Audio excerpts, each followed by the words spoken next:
안녕하세요, 암살자입니다. 오늘은 임상 연구에 대해서 이야기를 해보려 합니다. 최대한 쉽게 설명해 보겠습니다. 먼저 임상 연구, 임상 시험이란 어떤 약물이나 장치가 사람에게 효과적인지 그리고 안전한지 유효성과 안정성을 입증하는 과정으로 쉽게 말해서 사람에게 효과가 있는 새로운 치료법을 찾아내는 안전하고 빠른 방법입니다.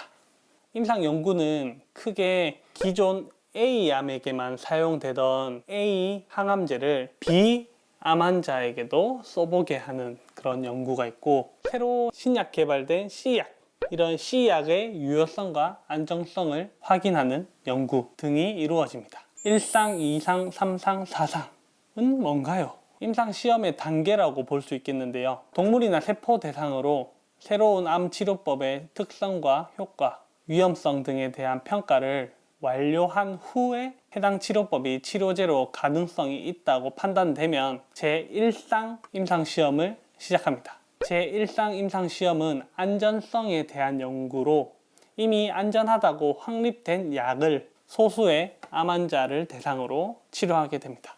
다음 제2상 임상시험은 새로운 치료법의 유효성 연구로 새로운 항암제가 특정 암에 얼마나 효과적인지 평가하거나 기존 약제의 경우는 안정성을 지속적으로 재확인하는 과정입니다. 제1상 임상시험을 통해 안전하다고 검증된 용량으로 투여하게 됩니다. 제3상 임상시험은 새로운 치료법과 표준 치료법의 비교입니다. 신약을 사용하는 군과 표준 항암제를 사용하는 군으로 나뉘어서 연구를 하게 됩니다. 새로운 약제의 시판을 허가받기 위한 마지막 단계입니다. 제4상 임상시험은 새로운 치료법의 지속적인 평가입니다. 새로운 항암제의 시판이 허가된 후에 장기간에 걸쳐서 효능과 안전성에 관한 정보를 파악하는 연구입니다. 정리를 하면 동물 또는 세포에게 A라는 약을 써보고 효과가 있고 안전하다고 판단이 되면 제1상 임상시험을 통해서 사람에게 있어 안전한지 어느 정도 용량을 투여할지 등을 연구하고 제2상 임상시험은 안전하다고 검증된 용량으로 투여해서 얼마나 효과적인지를 확인합니다.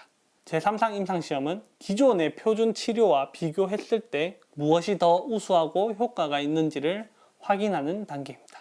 그래서 3상 임상시험에서는 실험군과 대조군으로 나뉘는 연구를 하는 경우가 많습니다.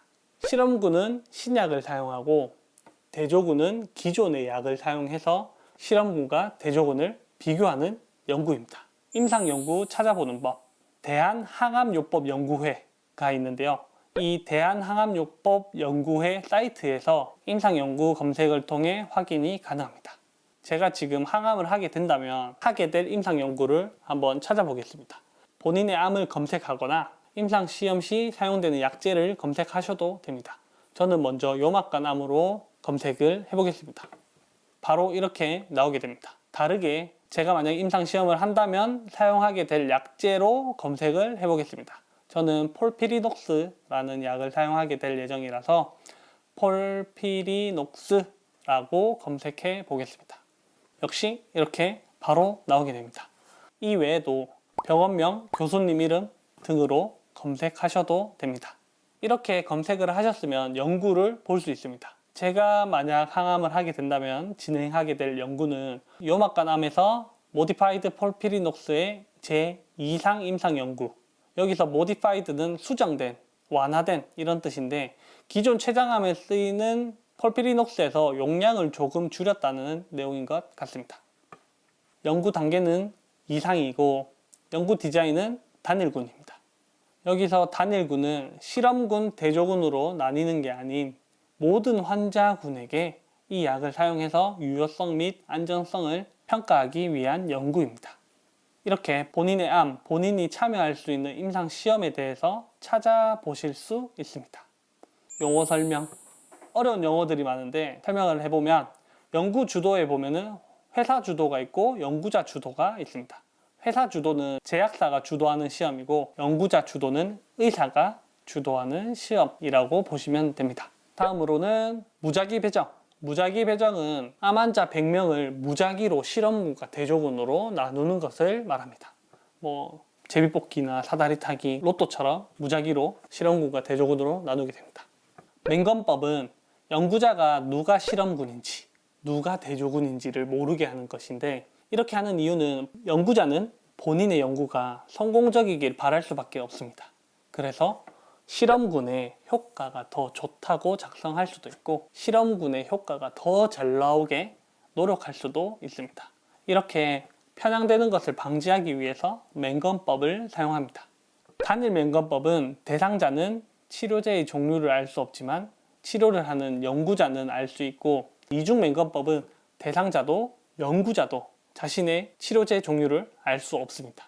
이를 통해서 조금 더 신뢰도가 높고 진실에 가까운 정보를 얻을 수 있기 때문에 이러한 맹검법을 시행합니다.